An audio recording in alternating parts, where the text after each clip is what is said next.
आप लोगों को दिखाता हूँ आज गांव का जवार। ये जवार जो है ये किथाई गांव में हो रहा है, जो कि टोटल 11 गांव को यहाँ पे खिलाया जा रहा है। टोटल 11 गांव आज यहाँ पे इसी पंडाल के नीचे खाएंगे। अभी ये पहला तोजी बैठा है, ऐसा ऐसा लगभग 10-12 तोजी अभी बैठेगा। ठीक है, एक राउंड में मोरलेस 100 आदमी तो जरूर बैठते हैं, मतलब 1200-1300 लोग आज जो खा के जाएंगे।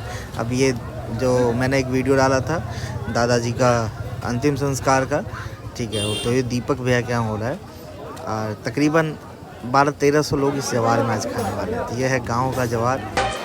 दिल्ली बम्बई कतबो घूमबे मिलत में कतबो एहन ठाम स्वर्गो सँ सुंदर मिथिला छे, स्वर्गो सँ सुंदर मिथिला छे, ओए मिथिला में छे हमर गाँव।